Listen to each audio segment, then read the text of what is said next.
ഏവർക്കും എൻ്റെ വ്ളോഗിലേക്ക് ഹൃദ്യമായ സ്വാഗതം. അർജുനനെ കിട്ടിയോ? അർജുൻ എവിടെയാണ്? എന്തുകൊണ്ടാണ് അർജുനനെ കണ്ടെത്താത്തത്? എല്ലാവിധ സാങ്കേതിക സൗകര്യങ്ങളുമുള്ള ഈ കാലത്ത് അർജുനൻ്റെ വിഷയത്തിൽ മാത്രം എന്തുകൊണ്ട് ഒന്നും പറയാനാകുന്നില്ല? തീർച്ചയായിട്ടും അർജുനൻ്റെ ലോറി എവിടെയാണ്? എന്തുകൊണ്ടാണ് അർജുനനെ ജീവിച്ചിരിപ്പുണ്ടോ എന്ന് പോലും പറയാൻ കഴിയാത്തത്? ഇത്യാദി കമൻറ്റുകൾ ഒരു ഭാഗത്ത് വരികയും എന്നോട് വിളിച്ചു ചോദിക്കുകയും ചെയ്തിട്ടുണ്ട്. അതോടൊപ്പം തന്നെ ചില ആളുകൾ എന്നെ വിളിച്ചു ചോദിച്ചു, ഇതാ ഇപ്പോൾ കേൾക്കുന്നുവല്ലോ, കർണാടകയിൽ അർജുനൻ്റെ ലോറി പെയിൻ്റ് അടിച്ചിട്ട് ഓടുന്നുണ്ടെന്ന്. എന്താണ് അതിൻ്റെ യഥാർത്ഥത്തിൽ സത്യം? അപ്പോൾ യഥാർത്ഥത്തിൽ അർജുനനെ ഇല്ലാതാക്കിയതാണോ? അർജുനൻ്റെ ലോറി തട്ടിയെടുക്കാൻ വേണ്ടിയിട്ട് നോക്കണം. അതുപോലെ തന്നെ അങ്ങനത്തെ സമാനമായ കമൻറ്റുകളുമുണ്ട്. അപ്പോൾ ഇത്തരത്തിലൊക്കെ സംശയങ്ങൾ, അതോടൊപ്പം തന്നെ കമൻറ്റുകൾ നമ്മുടെ ഈ സാക്ഷര കേരളത്തിലെ മലയാളികൾ ഉത്ബുദ്ധരെന്ന് പറയുന്നവരിൽ പോലും ഇങ്ങനെ സംശയങ്ങൾ നടക്കുന്നു എന്നാണ്. അതോടൊപ്പം മനാഫ് ഇതിൻ്റെ ഉള്ളിൽ കളിച്ചോ? അതോടൊപ്പം ന്യൂസ് കഫേ എന്ന് പേരായ ഒരു ചാനലുമായിട്ട് VK ബൈജു എന്ന ഒരു സംഗി എന്നും പറയാൻ വയ്യ, തനി വൃത്തികെട്ട തമ്മാടി എന്ന് പറയുന്ന ഏറ്റവും മോശമായിട്ടുള്ള ലോകത്ത് ഇത്രയും അതപ്പതിച്ച ഒരു തെമ്മാടിയായ സമൂഹത്തിന് എത്രത്തോളം വിദ്വേഷമുണ്ടാക്കാമോ അത് മുഴുവനും ഉണ്ടാക്കി നോക്കണം. പ്രത്യേകിച്ച് മുസ്ലിം ജനസമൂഹത്തോട് അങ്ങേയറ്റം വിരോധവും വെറുപ്പുമുള്ള ആ നരാധമൻ എന്ന് പറഞ്ഞാൽ പോലും അംഗീകരിക്കാൻ പറ്റാത്ത അത്ര വൃത്തികെട്ട എല്ലാ ഉടായ്പകളും, കഞ്ചാവ് കേസ് മുതൽ എല്ലാ ഉടായ്പകളിലും പെട്ടിട്ടുള്ള ഈ പറയുന്ന VK ബൈജു ശക്തിമത്തായിട്ട് മനാഫിൻ്റെ തലയിൽ ഇട്ട് കൊടുത്തതായിട്ട് ഞാനൊരു വീഡിയോ കണ്ട്, അതാണ് ഇത് പറയുന്നത്. അപ്പോൾ ആ മനാഫ് കള്ളക്കളി കളിക്കുകയാണ്. യഥാർത്ഥത്തിൽ ഇപ്പോഴും അർജുൻ ജീവിച്ചിരിപ്പുണ്ട് എന്ന് പറഞ്ഞാൽ അർജുനൻ്റെ തിരോധാനത്തെ തികച്ചും എന്തൊക്കെ രീതിയിലുള്ള ഒരു സമുദായത്തിന് നേർക്ക് അടിക്കാൻ ഈ വ്യക്തി ശ്രമിക്കുന്നുണ്ട്. ഈ വർഗീയവാദി ശക്തിമത്തായിട്ട് ശ്രമിക്കുന്നുണ്ട്.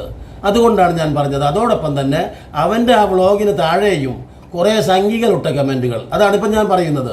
അപ്പോൾ ആ കൂട്ടത്തിൽ മനാഫ് ഒളിവിലാണ്, അല്ലെങ്കിൽ മറ്റേ അർജുൻ്റെ ഒളിവിലാണ്, അല്ലെങ്കിൽ അർജുനെ പിടിച്ചു കൊണ്ടുപോയിരിക്കുന്നു, അല്ലെങ്കിൽ അർജുനൻ്റെ വണ്ടി പിടിച്ചു കൊണ്ടുപോയിരിക്കുന്നു.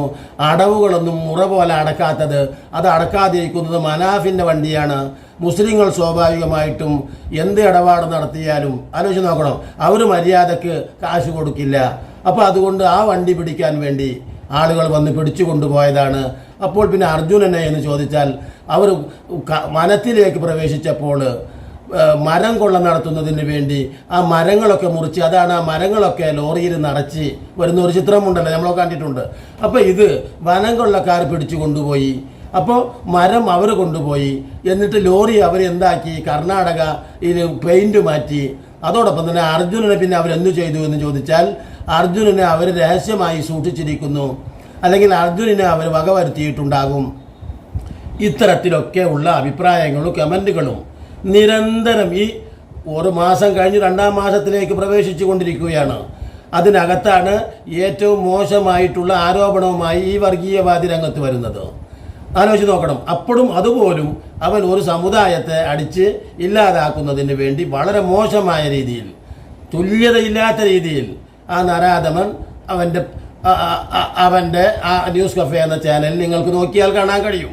ഇത്രയേറെ ഒരു അവസ്ഥയാണ് ഇപ്പോൾ നമ്മുടെ, ഞാൻ പറയുന്നത് അതുപോലും ജനങ്ങൾ സംശയത്തോടെ അഥവാ വിശ്വസിക്കുകയോ, അതാണ് ഒരു തെറ്റിദ്ധാരണ പരത്തപ്പെട്ടാൽ, ഒരു ഇല്ലാത്ത സത്യം പരത്തപ്പെട്ടാൽ അത് ഇപ്പോഴും സ്വാഭാവികമായ ബുദ്ധി കൊടുത്ത് അതിൻ്റെ എന്താ പറയുക യാഥാർത്ഥ്യ അവസ്ഥയോടുകൂടെ അതിനെ കാണാൻ ഒരിക്കലും നമ്മുടെ മലയാളി ശ്രമിക്കുന്നില്ല.